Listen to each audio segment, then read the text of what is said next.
He lost his job, and then Monty Seaburns launched an internet radio station. But what's most impressive here is the hurdle that he overcame to get there, and how he hopes to help others, too, out in 21 Country. Every weekday in Huntington. From born in the USA, the boss, Bruce Springsteen, he's going down. Monty Seaburns runs his internet radio station. It celebrates music from over 7 decades. All from a small room in this historic building. Bob Seger, he's just a rambling, gambling man on Z103.com. A one-man crew reaching hundreds of listeners every week. Monty the Music Man Seaburns, your buddy in cyberspace, hanging out with you on a little thing we call the Music Shop. With dozens of knobs, thousands of songs, and timing down to the second. Billy Davis, Marilyn McCoo, you don't have to be a star, baby, to be in my show. What makes Monty's operation so impressive, Basha, love that tune. It's called Time and Tide on the station everyone's talking about. is he can't see any of it. I remember sending an audition tape to a station whose disc jockeys had gone on strike. They couldn't pay. I was 13 at the time, and I sent this tape in and cut an audition tape thinking, well, man, I can just do this free of charge and gain valuable experience. And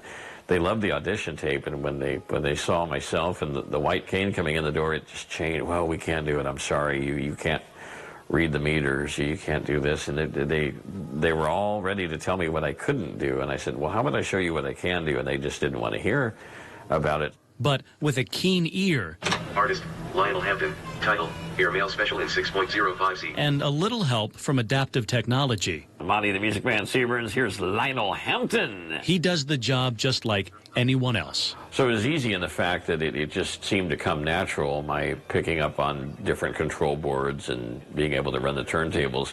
The hard part was convincing others who would try to imagine how they would do it without vision, but it's so audio-driven that you're just naturally drawn to it. Double tap to open. Messages. Edit. Button. Anything that you see on the screen, it reads in a speech-synthesized voice. Message received from Dan, Pinball Wizard. The phones for the studios are iPhone SEs, and those are already modified from the factory. So everything you read on the screen, I can hear in voiceover. But with his radio career well established and his new venture underway now, But I wanted to bring back some of the fun that radio used to be and give people something to listen to. And with everyone streaming, it's a perfect platform. his vision is to help others. My goal is, as we get the listenership and the advertiser support, is to really reach out and be able to employ people, especially other blind individuals who really have a heart for this and a talent for this, but aren't being given chances at a lot of other radio stations. An inspiration, broadcasting in 21 Country. It's definitely an uphill battle, and sometimes it feels like a mountain. But if you really can help to educate and open people's eyes to the things you can do, then it's good. You know, you not only helped yourself, but you've helped pave the way for others. Tonight, we are introducing you to a veteran who's an inspiration to everyone who meets him.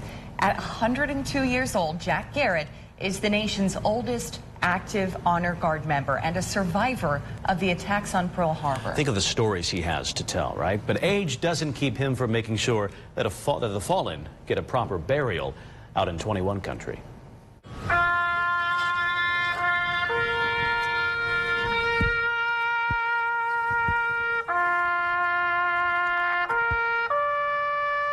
John Jack Garrett.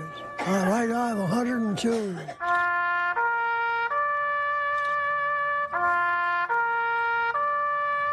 I'm probably the oldest honor guard in the United States, active. Veterans Honor Guard, 10 foot, 4 arms. I was going to go to the firing squad. Right face. Fire!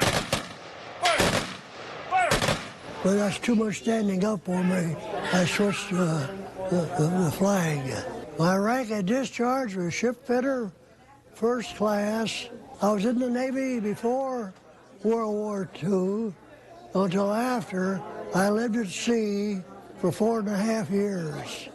And that's me standing in front of the Royal Hawaiian Hotel. Since the unprovoked and dastardly attack by Japan on Sunday, December 7th, 1941, a state of war. I wasn't topside watching any of it. I was below decks. This is a picture of St. Louis. The Japanese, during the war, had a reporter which we nicknamed Tokyo Rose. And when anytime our radio we could pick up anything from her, they immediately patched it into the loudspeaker system board so everybody could hear. And she said, "We sunk the St. Louis. We sunk the St. Louis." 3 different times during the war, Tokyo Rose said they sunk the St. Louis. Of course, when that word gets back home, what my parents are going to think about me being my ship being sunk. I was discharged, I think, November the 10th, 1945. Dean James McClure, Richard S. Taylor, Diamond Hicks, Julius Hicks. To most people, they don't even, if you'd ask that question, they have no idea what Memorial Day is all about. But it's remembering the past veterans and our deceased veterans. 2 years ago, we had 57 funerals in 1 month, 1 year. So we're busy all the time, and I never miss a funeral. Just like today, I live 70 miles away, but I'm here for the festivities at the cemetery. I see the end coming. It kind of saddens me to think I'll have to be dropping out of it. Well, the members halfway carrying me around, but somebody has to do it, so I might as well be one of them.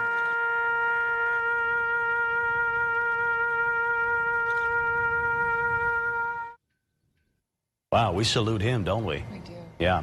Jack Garrett joined the Honor Guard in 1995. When he was 75, the USS St. Louis escaped without damage during the attack on Pearl Harbor, but it was hit several times during the war in the years to follow. One of Jack's favorite stories to tell from his service was when he took a speedy half-hour ride on a PT boat.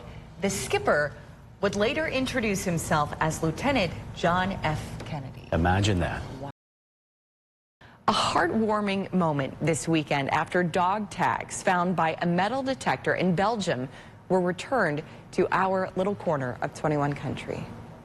All of my free time goes to metal detecting and finding relics. This is the moment Randy Boulins unearthed a North Manchester soldier's belonging. For me personally, it's the best thing you can find. It's a personal relic of a soldier with his name on it, all his personal information. Finding World War II artifacts is common for the Belgian, who searches at an undisclosed location near Brussels. I started finding helmets, badges, dog tags. But his next mission was to return those relics back to their owners' families. We have Dad's first and last dog tags, and so we had no idea he had lost his dog tags. Mike and Marcia Flora only began to learn details of Edward Dwayne Snell's service in the years before his death. Well, he never really talked too much about his experiences in World War II until about the last 6 or 7 years when he was around. And then he pretty much opened up on a lot of different things I never knew before, stories. Boulins stumbled across a book written by Mike on the late veteran. When I read it for the first time, I really cried because it's just this complete story from start to end, what this man experienced overseas in Belgium. 4,000 miles later. This is uniform, really. First, staying and learning more about Snell's family. Here's his final set of dog tags he has. And this is the one I found. Yeah. But it was only the beginning of his journey stateside. So I got 4 different dog tags on this trip. Oh my goodness. Oh wow. And this is Donald's. Personal pieces of World War II memorabilia returned in Fort Wayne, New Haven, Biloxi, Mississippi, and New Orleans, Louisiana. My grandpa was a huge part of our lives, so sorry. And we just hold family very near and dear, so we all just kind of wanted to see this. Listening to stories like those of Donald Karakoff. It's very touching for everybody that was able to be here today, to be here from the family and be part of this and get to experience coming home. This Belgian man taking time to pay his respects to the soldiers who helped protect his nation. I think it's really neat that a young man has taken interest in finding artifacts that relate to families overseas in another country like the United States, being able to connect with them closely. And delivering closure to their final resting places. My ancestors lived through World War II. They went through German occupation, saw the horrors from close by, and I think that makes a difference, and people in Europe won't forget our liberators. Unbelievable. We will mention, though, the families had the opportunity to keep the dog tags he returned. Mullins will instead display them at an exhibit in his hometown, along with pictures and biographies of each soldier, keeping their legacy living on in Belgium. And if you think this is quite the story to tell, he's also writing a book on what he's learned through his adventures. When she moved to Fort Wayne not too long ago, she embarked on showcasing the diversity here in 21 Country. Sharing the story of her Russian heritage and love of portraits, her latest project, Unity with Variety, opened in a very special way over the weekend. I love painting people. I have a passion for that. Typically, artwork hangs from the Jeffrey R. Kroll Gallery at the downtown Allen County Library. But the first guests of its newest exhibit saw this. Behind all these fabric draped stars, there are paintings, and we're going to see them today. And reveal after reveal